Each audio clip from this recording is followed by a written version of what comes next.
Merci de votre attention, mesdames, messieurs, bonjour et bienvenue dans votre émission Opinion. Ce dimanche, Opinion reçoit M. Ousmane Tanor Dieng. Il est le secrétaire général du Parti socialiste. Bonjour et bienvenue. Bonjour madame.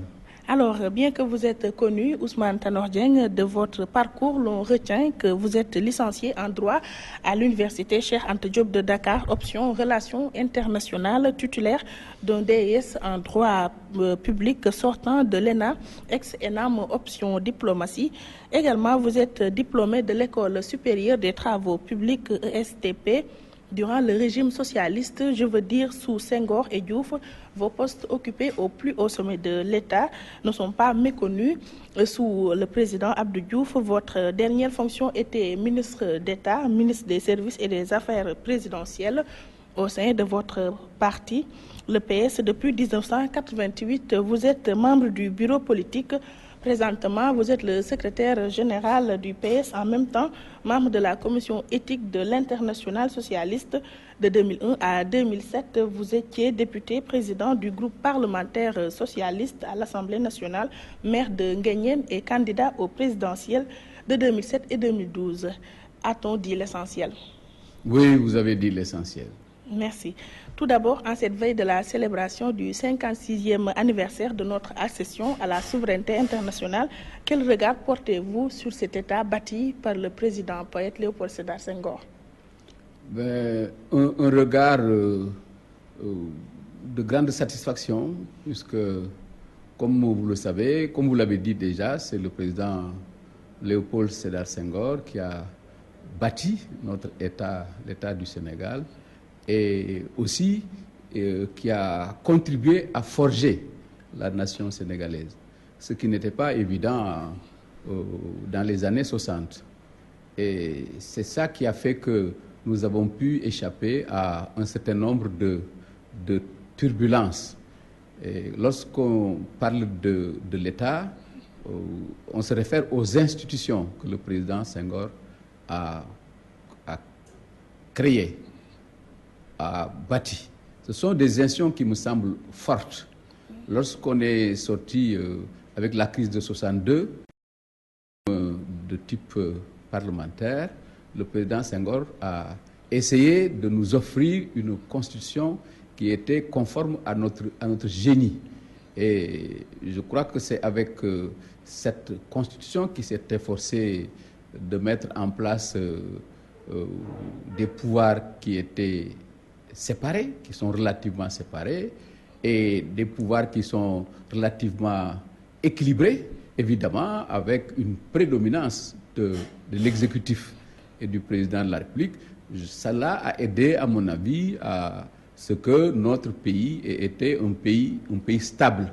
Et ce principe de séparation des pouvoirs, est-ce qu'il est pratiqué au Sénégal? Oui, il est pratiqué au Sénégal, tout en comprenant que c'est relatif. Il ne s'agit pas de séparation étanche, parce qu'il y a une collaboration entre les différents pouvoirs dans leur fonctionnement. Et justement, c'est le président de la République qui est chargé de veiller au bon fonctionnement des institutions de la République. Il faut avoir une compréhension dynamique et intelligente de la séparation de ces pouvoirs, de leur équilibre relatif. Mais il ne s'agit pas d'avoir, une fois de plus, des pouvoirs qui sont étanches. Ce n'est pas possible, parce que dans leur fonctionnement, les pouvoirs sont obligés de collaborer. Et du point de vue de la nation aussi, je pense que c'est important que le Sénégal soit véritablement une nation. C'est-à-dire qu'il y a un commun vouloir de vie commune. Oui. Et ça me semble extrêmement important. Les types de problèmes qui sont rencontrés dans beaucoup de pays et qui sont à la source de conflits et de tensions sont ici gérés au Sénégal. Et là où j'habite, c'est-à-dire en Petite-Côte, vous avez dans les familles le père qui est chrétien, qui a des fils les uns sont musulmans, les autres sont chrétiens, et on vit en symbiose. Et ça, il y a même des cimetières que les musulmans et les chrétiens partagent. Tout ça est absolument remarquable. Et avec le cousinage de plaisanterie, à ce pays-là. Cela ne veut pas dire que tout est parfait, que les choses ont marché comme on l'aurait voulu. Non, ça n'existe nulle part. Mais je pense que, compte tenu de l'exiguïté de notre territoire, des moyens limités en ressources que nous avons, et maintenant de l'image que le Sénégal offre au monde, je crois qu'on peut être fier d'appartenir à ce pays qui s'appelle le Sénégal. Partant de tout cela, est-ce qu'on peut remettre en question la laïcité jusqu'à mettre intangibilité devant le terme laïcité dans notre constitution? Puisque c'est une réalité existante au Sénégal. Oui, il faut qu'on se mette d'accord. Dans notre constitution, le principe de la laïcité n'est pas intangible. Il avait été envisagé de l'inscrire parmi les principes non révisables, mais on s'en est tenu à ce qui existait jusque-là, c'est-à-dire du temps du président Léopold Sédar Senghor, qui, de ce point de vue aussi, le Sénégal exemplaire, le président Senghor appartenait à la minorité chrétienne. Et ça n'a pas empêché que dans un pays où il y a 95% de musulmans, que lui-même, il ait été soutenu principalement par les principaux chefs de l'époque. Et c'est ça qui fait que d'ailleurs notre parti a été bâti Senghor s'est mis ensemble avec ces chefs religieux de grande envergure qui ont prié pour lui et qui l'ont accompagné pour mettre en place le parti dont nous avons hérité. Oui. Et la conception que nous avons de la laïcité est une conception, à mon avis, qui est positive et qui met chaque croyant dans le meilleur cadre pour exercer ses convictions. C'est de ça qu'il s'agit. Donc il y a une protection des différentes convictions et des différentes confessions par le constituant. Je crois que c'est ça qui est le plus important. Et une fois de plus, donc, pour la Constitution actuelle, il n'y a pas d'intangibilité pour ce qui concerne la laïcité. Il y en a pour ce qui concerne la forme républicaine de l'État. C'est ça qui existait. Et c'est seulement qui existe dans la Constitution française. On y a ajouté cette fois-ci maintenant l'intangibilité, on y a ajouté le mandat de 5 ans renouvelable une fois. Ça devient aussi intangible. Oui, et cet État légué par le président Senghor a-t-il changé? Oui, il a évolué de réforme en réforme. Mais fondamentalement, il n'y a pas de changement majeur, y compris même en 2001, avec la Constitution de 2001, où on y a ajouté en 1970 le Premier ministre, déconcentration. Ensuite, en 2001, Wade a fait beaucoup de vacarme et de bruit, mais il n'y a pas de changement notable. Et Abdou Diouf aussi, à un moment donné, on est allé du nombre de courants à 4, on a fait le multipartisme intégral. Et cette fois-ci, la Constitution a été aussi enrichie, consolidée. C'est ça qui est important. Il n'y a pas de véritable révolution, mais il y a des réformes successives qui ont amélioré notre Constitution. Et dans le cas d'espèce, justement, pour ces réformes-ci, les 15 mesures qui ont été proposées par le président Macky Sall ont aidé à une avancée démocratique à travers des réformes ou des révolutions consolidantes, comme dirait Ismaël Madior Fall. Sans ambages, avons-nous cette indépendance tant espérée à tout point de vue? Non, moi je ne crois pas à l'indépendance absolue, totale, parce que nous sommes dans un monde globalisé, mondialisé, interdépendant. Donc imaginez qu'un pays, fût-il les États-Unis d'Amérique ou la France ou l'Allemagne, est totalement indépendante, ça n'existe pas. Il y a des fragilités qui naissent même du concept de globalisation, mondialisation. Mais sur l'essentiel, c'est-à-dire la capacité de prendre des décisions qui engagent notre pays, de les prendre librement, je crois que de ce point de vue-là, notre pays est un pays qui est tout de même petit, mais qui compte sur la scène internationale. Et je crois que c'est ça qui est aujourd'hui le plus important sur la scène internationale, bien sûr en tenant compte de l'interdépendance et du contexte des relations internationales, parce que les relations internationales, c'est des rapports de force. Il ne faut pas croire que les choses se passent comme ça, où chacun fait ce qu'il veut, peut tout faire. Non, ça n'existe pas, on tient compte. Et c'est ça qui est réaliste. Le reste, là, on est dans des abstractions, dans l'idéalisme, et ça n'a rien à voir avec la réalité que nous vivons en matière de rapports internationaux. Oui, sur un autre angle, la main de l'Occident est-elle invisible dans le fonctionnement de l'État? Mais forcément, pas seulement la main de l'Occident, mais la main de l'Asie, la main du tiers, la main des pays avec lesquels nous avons des relations librement consenties. C'est ça le problème. L'essentiel est que dans les rapports que nous avons avec les différents pays, ce soit des rapports qu'on discute en partenaire. Mais, et ce partenariat, maintenant, sur la base de ce partenariat, à la fin de ce partenariat, nous avons des conventions, des accords qui nous engagent. Il est vrai que... Et qui nous lient quelque part. Ce qui est normal, qui lie les autres aussi. Mais une fois de plus, je ne dis pas que les rapports de force objectifs qui existent au niveau international n'ont pas d'influence sur les accords que nous avons. Ça, ce n'est pas vrai de le dire. Mais enfin, on ne peut pas dire aussi que nous sommes là et qu'on vient nous imposer, les autres viennent nous imposer tout ce qu'ils veulent et nous l'acceptons comme ça, nous avalons tout. Donc, ça ne se passe pas comme ça. Oui. C'est plus compliqué que cela. Il faut que nous ayons suffisamment de capacitation, c'est-à-dire de capacité pour négocier, discuter, connaître les problèmes, savoir comment négocier au niveau international. Et en ce moment-là, on défend bien nos intérêts. C'est ça qui est la réalité. Maintenant, on peut, quand on est en dehors de tout ça, sur la base de certain nombre d'idées, dire ce qu'on veut. Mais ça, c'est loin de ce qui se passe réellement, quotidiennement, dans les rapports entre les États. En 2016, êtes-vous d'avis que la crise fondamentale qui secoue le Sénégal est celle des valeurs, surtout en contextualisant? Il y a l'exemple patent que constitue le phénomène de la transhumance. Oui, moi, je veux être clair, je suis totalement opposé à la transhumance. Moi, même si elle a existé avant Abdoulaye Wade et si elle a toujours existé. Et que même à notre niveau, que ça ait pu être pratiqué.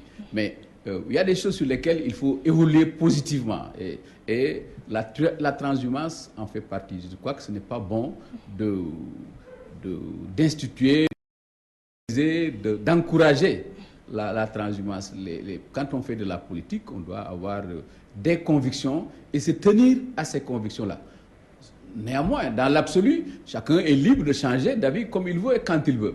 Mais sur cette question-là, je donne mon point de vue, ce serait une évolution positive que la transhumance ne soit pas encouragée, qu'elle soit fustigée, qu'elle soit dénoncée. Et si c'est dans le cadre d'un partenariat politique, des collaborateurs accueillent des transhumants, même si vous n'êtes pas d'avis? Oui, mais ils ont le droit de le faire. Mais moi, je donne mon avis. Moi, je n'encourage pas la transhumance. Oui, voilà, on en vient à votre compagnonnage avec le président Macky Sall. Après 4 années de collaboration, qu'est-ce que vous retenez? Je retiens que le compagnonnage est un bon compagnonnage, bon pour le pays. Parce que ce qu'on est arrivé à faire et ce que nous sommes en train de faire est inédit. Que les forces principales dans un pays se retrouvent et essaient de travailler ensemble pour le pays. Il y a des insuffisances, il y a des corrections à faire, il y a des frustrations. Tout ça, je le sais bien. À quel niveau? À tous les niveaux, en tout cas au niveau du Parti socialiste certainement et au niveau des autres partis. Mais je pense que ce qui est le plus important, c'est que dans la vie de manière générale, lorsqu'on vit des événements, lorsqu'on agit dans un cadre déterminé, il faut étape après étape faire le point, tirer les enseignements, redresser, améliorer, pour que la coalition qui est inévitable aujourd'hui, que les composantes de la coalition se retrouvent dans cette coalition-là. C'est ça qui est important. Ils trouvent un intérêt à y être, parce que vous ne pouvez pas être dans quelque chose et ne pas trouver aucun intérêt à y être. C'est pour cela que je pense que nous devons et nous allons tirer les enseignements de notre compagnonnage, en voir les forces, en voir les faiblesses, et opérer les redressements nécessaires pour aller de l'avant, parce que ma conviction est que dans le monde que nous vivons, le phénomène djihadiste, disons, le phénomène terroriste et les difficultés de tous ordres sur le plan économique, social et même culturel, il est bon que dans les pays, au maximum, les forces qui regardent dans la même direction puissent discuter et se retrouver pour assurer un minimum de stabilité et de sécurité au pays. C'est pour ça que je pense que ce que nous sommes en train de faire étant inédit, étant difficile, mais va rencontrer forcément des difficultés, mais après le référendum que nous avons fait ensemble, nous allons essayer d'en tirer un certain nombre d'enseignements, de voir là où ça a marché, là où ça a moins bien marché, et voir quelles dispositions prendre pour que dans les échéances futures, que nous puissions aller ensemble dans de meilleures conditions. À quand l'évaluation? Immédiatement. Bon, d'abord, nous sommes, en tout cas pour ce qui concerne notre parti, nous allons mettre une commission qui va être chargée d'évaluer un peu ce référendum, les résultats du référendum. Et sur la base de l'évaluation du référendum que nous ferons localité par localité, pratiquement bureau de vote par bureau de vote, nous verrons les forces et les faiblesses du compagnonnage que nous avons et nous allons en tirer les enseignements pour effectivement aborder notamment les élections législatives. Et je pense qu'au niveau global, une fois que nous aurons fait les évaluations au niveau de chaque composante, nous allons confronter nos évaluations et tirer ensemble des enseignements courageusement pour voir ce qui n'a pas marché, pourquoi, qu'est-ce qui a marché, est-ce qu'on peut faire mieux et on tirera... Est-ce à dire que le PS peut cavaler seul en vue des législatives de 2017? Non, c'est impossible. Une fois de plus, c'est ça que je veux expliquer. Nous sommes à l'ère des coalitions. Il n'est pas imaginable que le PS aille aux élections législatives seul. Ce n'est pas possible. Le PS ira en coalition. Comme nous sommes déjà dans une coalition, ce que nous souhaitons, c'est aller continuer cette coalition ensemble pour les législatives. Ça, c'est clair. Maintenant, nous allons en discuter les conditions. Si nous avons des conditions, les différentes composantes, je pense, et ça, nous allons y travailler, nous irons ensemble dans une coalition Benno Bokk Yakaar gagnante. Parce que Benno Bokk Yakaar, ma conviction, je l'avais dit avant le référendum, est majoritaire du point de vue sociologique dans le pays. Les autres ont une majorité médiatique. Voilà, ils sont dans les médias, et puis dans les caravanes, et puis dans les formules et les slogans. Bon, pour ça, on ne peut pas créer une majorité sur cette base-là. Les majorités se créent à la base, au niveau des militants, par la proximité, par le contact que nous avons. C'est sur cette base-là que nous allons travailler et je pense que nous arriverons à avoir une coalition gagnante de Benno Bokk Yakaar pour les législatives. En pesant le pour et le contre, est-ce que vous ne payez pas cette loyauté vis-à-vis du président Macky Sall par une division notée au sein des rangs socialistes? Non, pas qu'on paye ça, mais je vous dis, c'est une situation qui est inédite. Il est normal que sur cette question-là, qu'il y ait des positions différentes. Ça, c'est normal. Et ça, c'est le débat démocratique. La vie démocratique que nous vivons nous impose de pouvoir discuter sans tabou de l'ensemble de ces questions-là et d'avoir des points de vue qui sont différents et même quelquefois divergents. Mais une fois qu'on aura débattu, discuté et qu'une majorité se sera dégagée, la position du bon militant, du militant discipliné, c'est de respecter la décision prise par la majorité. Cette fois-ci, ça n'a pas eu lieu. Et c'est parce il y a eu même des cas de responsables comme Khalifa Sall, Aïssata Tall Sall et compagnie. Oui, beaucoup d'autres qui n'étaient pas d'accord, qui ont pris une position opposée à la position majoritaire. Mais le peuple souverain a décidé. Et lui l'a emporté sans embâche. Ça veut dire que la position que la majorité du parti a prise a été consolidée, confirmée par le peuple souverain. Et c'est ça qui est important. Il faut, en ce moment-là, même si on n'a pas de se soumettre à la position du parti, il faut se soumettre à la position du peuple. C'est ça qui est courageux. On peut aller ensemble, discuter et que l'un ou l'autre, ou les uns et les autres se trompent. Mais une fois que le verdict est donné par le peuple, je pense que nos camarades qui avaient voté non doivent comprendre que la bonne position était le oui. Et qu'à l'avenir, on puisse, dans nos instances, discuter de toutes les questions. Mais une fois qu'au sein de ces instances, notamment pour les compétitions à venir au niveau des assemblées générales de coordination, une fois qu'on aura discuté et qu'une majorité se dégage, fut-elle faible, 52%, 53%, mais tout le monde doit respecter la position de cette majorité. Et au cas échéant, Comment? Et au cas échéant? Mais au cas échéant, le parti va maintenant discuter, délibérer et voir comment traiter de telles questions. Vous savez, nos camarades dans le parti étaient là pour une relative majorité d'accord pour que des sanctions soient prises contre ces gens-là. Moi, j'ai trouvé que non, que c'est la première fois que cela arrivait et qu'il faut, dans un premier temps, essayer de discuter avec nos camarades pour qu'on soit d'accord sur un minimum de principes. Un minimum de principes dont la mise en œuvre et le respect sont indispensables dans une démocratie, c'est-à-dire respecter le point de vue majoritaire. Parce que sinon, il n'y a pas d'autre mode de décision démocratique sauf la loi du nombre, respecter la majorité, la décision qui a été prise par la majorité. Et je pense que nos camarades, on va discuter avec eux et je pense qu'ils comprendront que c'est le minimum. Ne craignez-vous pas que ces divergences puissent laisser des séquelles dans le parti?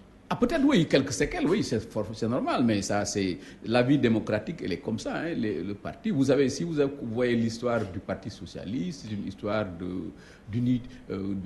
d'absorption, de division, de retrouvailles.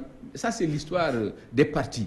Mais ce qui est important, une fois de plus, c'est que de bonne foi, quand nous vivons une situation, nous essayons de discuter de cette situation et de tirer les enseignements qui sont les meilleurs pour notre parti. Je pense que nous retomberons toujours sur nos pieds parce que nous avons une tradition, nous avons des textes qui existent depuis 70 ans. Ce n'est pas la même chose que des partis qui n'en ont pas ou qui viennent de naître. Nous avons des ressources, une histoire, une identité, une trajectoire, une tradition qui nous permettent, nous, de toujours, malgré les difficultés, retomber sur nos pieds. Oui, avec cette histoire du référendum, la tension latente notée depuis les locales de 2014 a éclaté au grand jour. À ce titre, les événements du 5 mars dernier, comment vous l'aviez vécu? Oui, très mal, les événements avec cette violence inouïe. Oui, qui ne ressemble pas. C'est de mémoire de socialistes, on n'a jamais vu cela.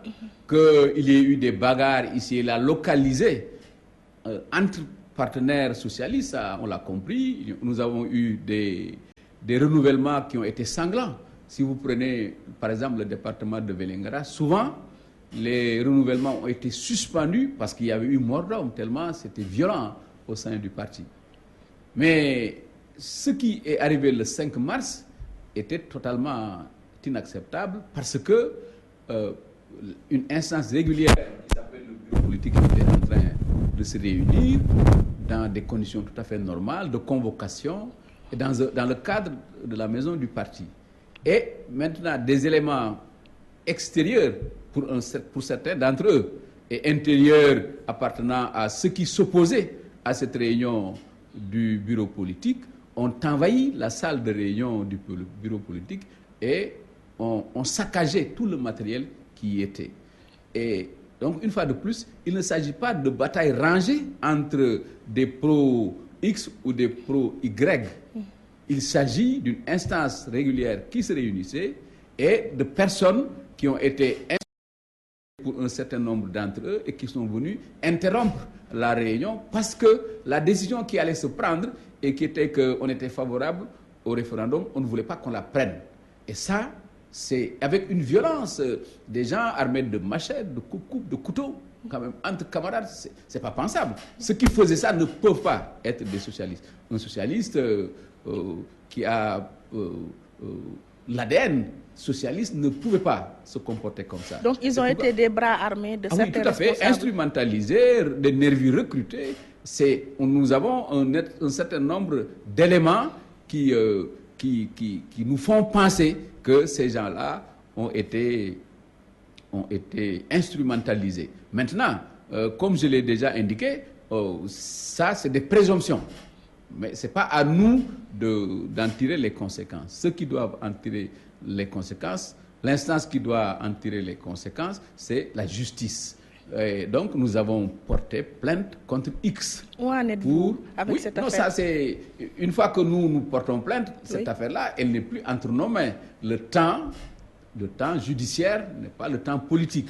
Les politiciens sont souvent très pressés et veulent que les questions soient réglées sous le coup de l'émotion. La justice ne fonctionne pas comme ça. Elle a ses procédures, elle va les respecter. Et quelle que soit la décision qui sera prise par la justice, nous plierons à cette décision-là. Oui. D'un autre côté, pour ce qui concerne maintenant le parti aussi a ses procédures. On va mettre les instances habilitées à le faire, vont se réunir, vont entendre ceux qui sont soupçonnés, ceux qui sont présumés avoir instrumentalisé, avoir commandité de tels actes vont être écoutés. Et là aussi... On peut avoir des noms? Non, on ne peut pas avoir, parce que je ne suis pas d'abord certain que les choses soient passées comme ça. Mais on soupçonne qu'il y a certains qui, selon les recoupements que nous avons faits, sont à la base de ce qui s'est passé. Et ces gens-là vont être écoutés par les instances habilitées du parti et les décisions idoines seront prises sans faiblesse coupable ni cruauté inutile. Oui, pour un PS si discipliné, comment vous accueillez ces scènes de pugilat dans la maison du parti? Oui, mais la manière dont je l'accueille, c'est que moi je suis convaincu, ce n'est pas entre des PS, c'est entre des éléments extérieurs au parti et maintenant les instances régulières du parti. Oui. Il ne s'agit pas de bataille rangée une fois de plus entre socialistes. Ça, ce n'est pas vrai du tout. Ceux qui veulent l'accréditer ont un comportement douteux. D'ailleurs, ce que moi j'attends de chaque socialiste et de chaque responsable, c'est d'abord de condamner sans nuance ce qui s'est passé. Ce n'est pas acceptable. Tous ceux qui ne le condamnent pas, à mon avis, sont suspects. On ne peut pas justifier, on ne peut pas défendre, on ne peut pas comprendre que de tels actes se passent au sein de la maison du parti. Il y a une espèce de désacralisation de cette maison Léopold Sédar Senghor en direction de Léopold Sédar Senghor lui-même, de Lamine Gueye, dont la salle porte le nom. Et ceux qui ont vu ces gens-là, savent que ces gens-là, c'est des nervis, ce n'est pas des militants. Oui. Et ce ne sont pas les jeunes socialistes. Je voudrais corriger une chose. Oui. J'ai vu ou lu des gens dire que moi j'ai été caché dans les toilettes, oui. Quelque part. Vous avez été extirpé par les forces de l'ordre. C'est mal me connaître. Moi j'ai vécu des situations beaucoup plus compliquées. À Thiès, j'étais sur une tribune qui a été incendiée. Je ne sais pas bouger de l'âge où j'étais. Et ceux qui étaient dans la salle du bureau politique savent très bien que moi, avec un certain nombre une dizaine à peu près autour de ça, je n'ai pas bougé du siège où j'étais. Et donc, je comprends et pour les que événements du 5 mars, certains éléments oui. Qui sont malveillants puissent sortir des rumeurs comme ça.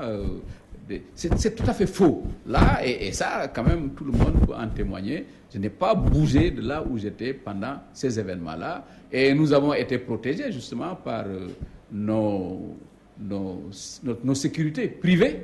C'est ça qui a fait que l'irréparable ne serait pas produit. Parce que ceux qui avaient défoncé la salle et saccagé le matériel voulaient s'attaquer à nous physiquement.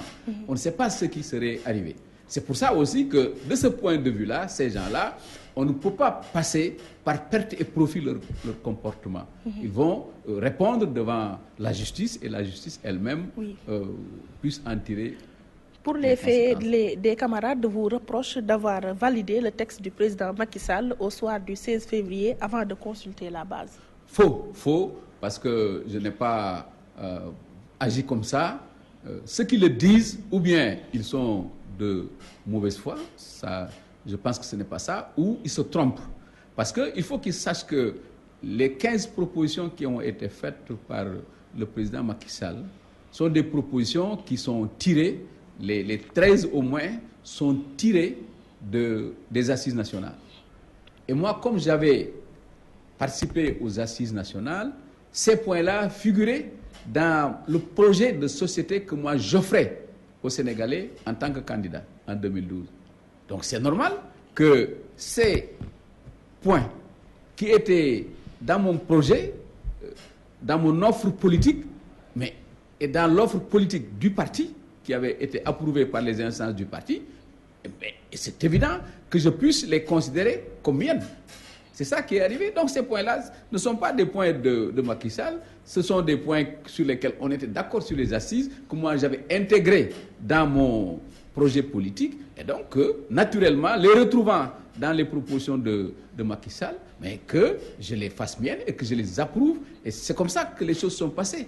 Et ceux qui venaient régulièrement aux instances du parti, aux réunions du parti, avec les comptes rendus qui se faisaient au fur et à mesure, étaient sur la même ligne que moi. Maintenant, ceux qui ne sont pas d'accord sur le compagnonnage ou ceux qui ont des problèmes crypto-personnels avec Macky Sall, ça, c'est pas mon affaire. Moi, je travaille... oui, dans le PDS, il y a des responsables qui ont des problèmes crypto-personnels avec le chef de l'État. Mais plein. Mais toute l'opposition, là, c'est des problèmes crypto-personnels. Et même au sein du parti, il y en a qui ont des problèmes crypto-personnels avec le président Macky Sall. Mais ça, c'est leur problème. Moi, en politique, je ne raisonne pas comme ça. Ce qui m'intéresse, ce sont les idées que les personnes dégagent et non pas leur personne. Parce que si on se met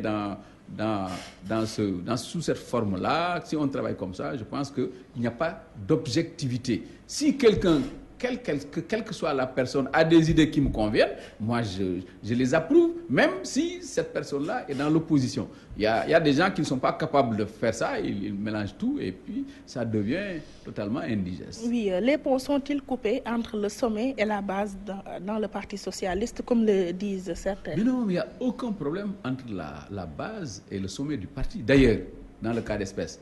Mais ma conviction est que ceux qui ont fait voter non ou qui ont demandé de faire voter non ont été sanctionnés par la base socialiste du parti. La base socialiste du parti a suivi le sommet du parti, c'est-à-dire les instances, c'est-à-dire le bureau politique. Le bureau politique a été suivi justement par la base du parti. Ceux qui pensaient qu'avec quelques agitateurs et un peu de vacarme, on peut changer les choses, se sont trompés, puisque la base du parti ne les a pas suivis, et c'est pourquoi ils ont été battus au niveau de leur base. Donc, il n'y a aucun problème entre la base du parti et le sommet du parti, c'est-à-dire le bureau politique. Ceux qui l'imaginent se trompent complètement, et ils continueront à nouveau à se tromper comme ils se sont trompés sur l'avenir de Benno Bokk Yakaar. À chaque scrutin, à chaque élection, on dit que le Benno Bokk Yakaar va voler en éclat. Va voler en éclat. Bon. Et on retrouve un parti, un Benno Bokk Yakaar encore plus convaincu qu'aujourd'hui, l'existence de Benno Bokk Yakaar participe à la stabilité et à la sécurité de ce pays-là. Et aujourd'hui, on a besoin d'un Benno Bokk Yakaar, au contraire, le plus large possible, justement, pour que tout ce que nous envisageons ensemble, qu'on puisse le mettre en œuvre dans la stabilité. Oui, en perspective, que comptez-vous faire pour résoudre ce problème de la candidature du PS en vue de la présidentielle de 2019 qui suscite tant de passion et d'agitation? Oui, mais c'est justement des agitations, une fois de plus, externes au parti. Mais à l'intérieur du parti, on est serein. Il y a des responsables quand même. D'abord, oui, c'est normal. Responsables socialistes. C'est des ambitions. Les gens ont le droit d'avoir des ambitions. Tout le monde veut être président de la République, même si tout le monde ne peut pas être président de la République. Parce que quand même, le Sénégal ne va pas se laisser diriger par n'importe qui. Bon, alors... donc, de ce point de vue, il n'y a pas de problème. Les gens peuvent avoir leurs ambitions ou même quelquefois des prétentions, parce que certaines candidatures sont quand même prétentieuses. Mais ceci étant dit, ce que nous disons au sein du parti, c'est qu'il y a des règles qu'il faut respecter, il y a des procédures qu'il faut respecter, il faut consulter les militants, et de cette consultation, nous pourrons nous mettre d'accord consensuellement sur quelqu'un que nous allons présenter. C'est pour cela que j'avais dit dès le départ que le calendrier qui prime, c'est le calendrier républicain. Et ce calendrier républicain est défini par le président de la République. Tant que le calendrier républicain n'est pas défini, on vous dit que référendum, ce serait le 20 mars, que élection législative, ça va être en 2017, et maintenant, élection présidentielle en 2019. On connaît les dates. À partir de ce moment-là, maintenant, c'est ça qui est l'organisation et la méthode que Senghor nous a enseigné, c'est ça. À partir de ça, maintenant, on définit le calendrier partisan. le plan des partisans doit respecter le calendrier républicain. Donc, aujourd'hui, la première date, pour la première date, c'est réglé. C'est-à-dire que nous avons eu le référendum le 20. On avait dit à un certain moment, c'est au mois de mai, mais la date qui a été choisie, le 20. Maintenant, deuxième étape, prochaine étape du moins, c'est que les élections législatives auront lieu en 2017. Tout à fait sûr. Maintenant, on doit, après avoir mis en œuvre les réformes adoptées par le peuple, approuvées par le peuple, après leur mise en œuvre, maintenant, on doit se préparer pour les élections législatives. Oui. Et en ce moment-là, là aussi, une fois de plus, le parti va se réunir en disant que, nous serons obligatoirement en coalition, mais avec quelle coalition? Nous avons ou bien la coalition dans laquelle nous sommes dans le Benno Bokk Yakaar, oui, et une autre coalition où il y aurait à la fois tout ce monde-là qui s'agite dans l'opposition. Bon, je ne suis pas... C'est envisageable? Comment? C'est envisageable que vous puissiez collaborer avec ces gens de l'opposition? Je ne le crois pas. Pour ma part, je ne le pense pas, mais c'est le parti qui va décider. Mais pour ma part, je ne le pense pas. Et si ça devrait se faire, j'exprimerai mon point de vue pour indiquer que ce n'est pas une bonne formule de nous remettre ensemble avec ceux que nous avons combattus hier. Ça, je ne pense pas que ce soit les libéraux. Une bonne formule. Oui, ou assimilés. Voilà, ça, je crois que ce n'est pas la bonne formule. Et donc, c'est la deuxième étape, elle va avoir lieu probablement à partir du mois de mai, juin. Il restera un an.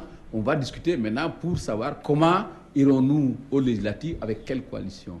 Oui. Une fois que ça s'est terminé et qu'on est allé aux élections législatives, il restera 2 ans pour l'élection présidentielle. En ce moment-là aussi, au niveau du parti, on va échanger, discuter pour savoir comment nous irons aux élections.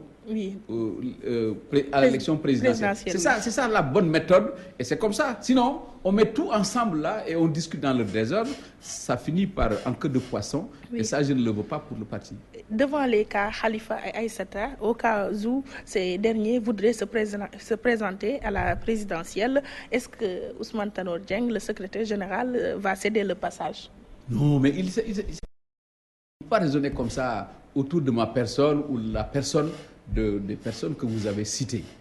D'abord, je ne vois pas pourquoi vous citez ces personnes-là à la place de tous les autres qui ont... On leur prête des ambitions présidentielles. Oui, mais il y en a plein qui ont un profil équivalent ou même un profil meilleur.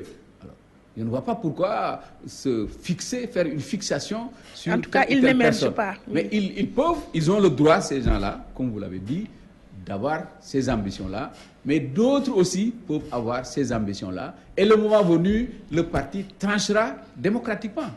C'est comme ça que ça se passe. On ne peut pas continuer passer notre temps à discuter des questions de personnes. Nous, ce qui nous dilate, ce qui nous fait bouger, c'est l'intérêt du parti, compris comme une organisation qui est née il y a 70 ans, qui est en train aujourd'hui, malgré tout, contre vents et marées, d'être debout et de continuer à occuper une place de choix dans l'espace politique. C'est ça qui nous fait. On travaille pour ça, nous. On ne travaille pas pour des carrières ou des personnes. Ça, c'est pas ce qui nous engage. Oui. Et une fois de plus, du point de vue de la méthode, le moment venu, comme on a tranché la question du référendum, on tranchera ces questions-là, une majorité va se dégager et on mettra en œuvre la décision prise par la majorité. Oui. Ceux qui ne vont pas suivre la décision de la majorité, mais ce sera à leur risque et péril et ils subiront, à mon avis, le même sort qu'ils ont subi. Le même revers que lors du référendum. Tout à fait. Oui, avant de fermer ce paragraphe, pourquoi au sommet le PS adopte le mutisme quand on voit des tiraillements entre le maire de Dakar, Khalifa Sall, et le ministre Diène Farba Sarr, ou bien quand Aïssata Tall Sall a quelques problèmes au niveau de Podor lors de la publication des résultats? Non, madame, on n'a jamais on n'a jamais observé le mutisme. Chaque fois, on s'est réunis et on a sorti un communiqué. Et dans beaucoup de cas, on soutient justement. On a soutenu nos camarades qui étaient... Est-ce que ces soutiens sont manifestes? Ah si, c'est manifeste, c'est écrit. C'est ça qui est le plus important. Maintenant, qu'est-ce qu'il y a à l'état? Je ne sais pas, je ne cherche pas à le savoir, mais on a pris un communiqué du bureau politique pour soutenir les camarades lorsque nous avons jugé que ces camarades avaient raison. Et puis, toujours conseiller la concertation, conseiller la discussion, parce que les collectivités locales sont des démembrements de l'État. Et pour que les choses fonctionnent harmonieusement, il faut qu'il y ait une concertation permanente entre celui qui a délégué le pouvoir et celui à qui le pouvoir a été délégué. Oui, à propos du référendum, avec un faible taux de participation, peut-on dire que ce texte est l'émanation du peuple sénégalais? Bien sûr, il est l'émanation du peuple sénégalais qui a voulu, qui est allé voter. Parce que là aussi, il faut quand même qu'on remette les choses à l'endroit. Remettre les choses à l'endroit, ça veut dire que le vote n'est pas obligatoire. Mais on ne peut pas vous organiser, on ne peut pas vous imposer, pardon, que vous et ceux qui sont avec vous vont obligatoirement aller voter. Non, le vote n'est pas obligatoire. Donc, il faut respecter ceux qui ne sont pas allés voter et ceux qui sont allés voter, les respecter de la même manière. Mais ne pas chercher à savoir pourquoi celui qui n'est pas allé voter n'est pas allé voter. Et dire que celui-là qui n'a pas allé voter, c'est parce qu'il est contre. Mais s'il était contre et qu'on lui a demandé de venir voter contre et que cette personne refuse de voter contre, on ne peut pas dire que cette personne-là a voté contre. Ça, ce n'est pas sérieux. Autant ceux qui ont demandé à ce que les Sénégalais viennent voter, oui, n'ont pas été suivis par beaucoup de Sénégalais qui sont restés chez eux. Mais ceux qui ont voté oui ne peuvent pas dire aussi que ceux qui ne sont pas allés voter cautionnent ce que moi j'ai fait. Ça, je crois que ce n'est pas sérieux comme démarche. D'abord, ça c'est la première question. Le deuxième problème, c'est aussi, il faut faire attention à ce fichier-là. Le fichier, aujourd'hui, manifestement, un stock. Il contient un stock mort, c'est-à-dire que sur 4 ou 5 élections, il y a à peu près un bon million qui n'est jamais allé voter. Pourquoi? Parce qu'en 2006-2007, lorsqu'il s'est agi de généraliser la carte d'identité numérique, on a automatiquement inscrit tous ceux à qui on a donné la carte d'identité. Alors que ces personnes-là n'ont pas demandé à être inscrits. Alors, et donc, il y a un stock mort. Il y a aussi, depuis que cette carte numérique existe, identité et carte d'électeur, oui. Bon, le stock n'a pas été délesté de ceux qui sont morts et qu'on évalue entre 200, 300 000 personnes. Alors, de sorte que ce fichier-là, il faut quand même l'auditer et pour le rendre plus conforme à la réalité. Ça, c'est aussi un autre élément qui explique justement ce qu'on appelle cette abstention. Et enfin, oui. Un autre élément, mais il ne s'agit pas d'évaluer, ce n'est pas un scrutin sur l'abstention. C'est un scrutin entre le oui et le non. Mais il y a eu un fort taux d'abstention. Oui, mais je vous explique pourquoi il y a eu ce taux d'abstention. D'abord, avec le fichier. Les deux éléments, le fichier et puis maintenant que le vote n'est pas obligatoire. Ça, ce sont des éléments qui me semblent importants pour pouvoir apprécier. Enfin, maintenant, mais il faut aussi comparer ce qui existe dans notre pays, ce qui existe dans notre histoire électorale avec la réalité d'aujourd'hui. Je m'explique. Pour ce qui concerne la participation, le taux de participation ou le taux d'abstention, comme vous voulez, lorsque nous, pour les élections législatives, nous étions, de 2007. Oui. Avec le boycott. Avec le boycott. Oui. Mais lorsqu'on a demandé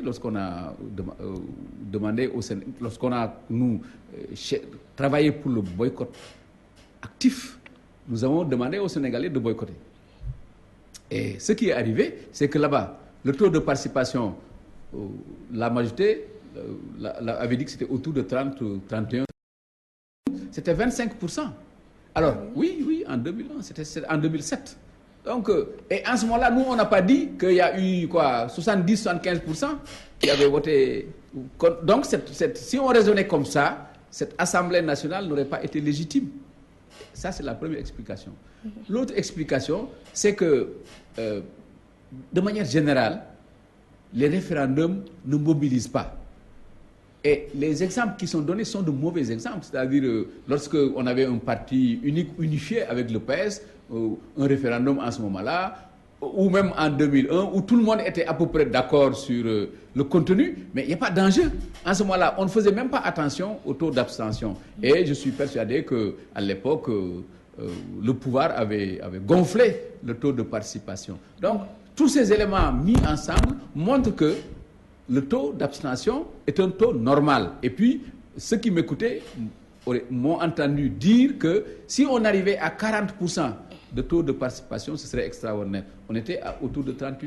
Maintenant, ce qui était important et qu'il faut retenir, c'est qu'il y a 62,64% de oui, et maintenant 37,36% de non. C'est ça les résultats qui sont éloquents, qui montrent que le peuple sénégalais, pour ceux qui sont allés voter, ont approuvé. Maintenant, s'attacher et, je crois, perdre son temps sur le faible taux de participation est un argument qui n'est développé que par ceux qui ont perdu. D'ailleurs, ceux qui le disent tous, c'est ceux qui ont demandé qu'on vote non. Les Sénégalais ne votent pas non, ils disent que non, oui, mais ceux qui n'ont pas voté, oui, c'est non qu'ils voulaient voter. Si vous voulez voter non, ils seraient votés non. Oui.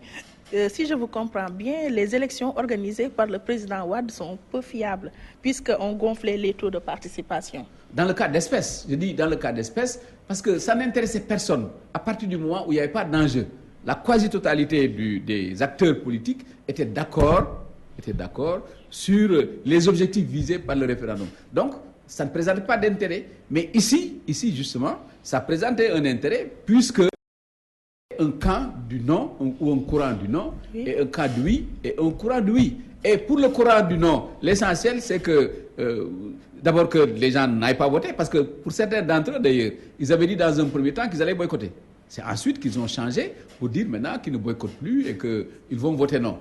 Mais pour ce non-là, ils n'ont pas été suivis par le peuple sénégalais. Oui. Et vous avez vu au départ d'ailleurs, à un moment donné, ils ont dit oui que sur la base de 20%, c'est 55% contre 45%.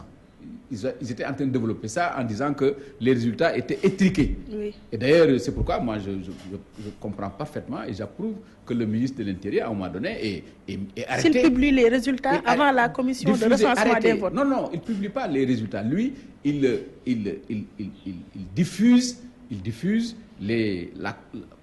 après avoir fait les collectes appropriées, il a corrigé en indiquant au fond qu'on ne pouvait pas aller sur la base de 20% de collecte et donner des résultats. Il est parti sur une collecte globale et indiqué que c'est autour de 60% et autour de 40% que les rapports de force. Et à partir de ce moment-là, ce débat, ils l'ont arrêté parce qu'ils avaient commencé à dire oui, que les résultats sont étriqués, que c'est à peu près la même chose. Mais il fustige quand même l'attitude du ministre de l'Intérieur, Abdoulaye Daouda Diallo, qui est quand même un responsable de l'APR, au-delà de ses fonctions de ministre. Oui, mais c'est ça.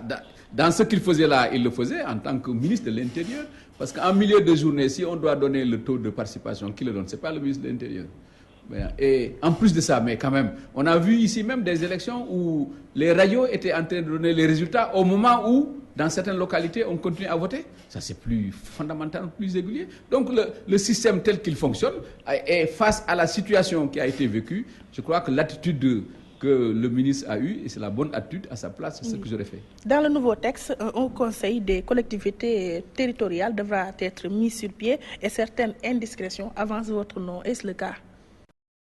C'est vous qui allez diriger ce haut conseil? Non, je constate comme vous dites là, certaines indiscrétions avancent mon nom. Oui. Ça ne n'engage que c'est ceux qui avancent ce nom-là. Vous avez été consulté par le chef de l'État? Non, pas du tout, parce que l'affaire n'est même pas aujourd'hui, l'affaire n'est pas encore en discussion. Il faut que notre texte soit envoyé justement au niveau de l'Assemblée nationale et que l'Assemblée nationale justement en discute et maintenant mettre en œuvre la décision qui a été prise par le peuple sénégalais. Oui. À partir de ce moment-là, les discussions vont être engagées et le jour que je serai consulté, je vais vous dire qu'on m'a consulté. D'accord. Dans la majorité présidentielle, on voit des barons socialistes comme vous, le président Moustapha Niasse, Djibo Leyti Ka, aux côtés du libéral Macky Sall. Peut-on déduire que les frères se sont finalement retrouvés quelque part, même si ce n'est pas dans la maison du père Léopold Sédar Senghor? Mais déjà, on était ensemble dans Benno Siggil Sénégal. Qui s'est éclaté Ah oui, oui, en 2012. Mais on a été ensemble. Et puis ça, c'est... Si vous voyez l'histoire politique de tous les pays du monde, bon, il y a des retrouvailles, des divisions, des rencontres, bon... Et on peut se retrouver parfaitement dans une coalition. Parce que les coalitions ne dissolvent pas les identités des partis.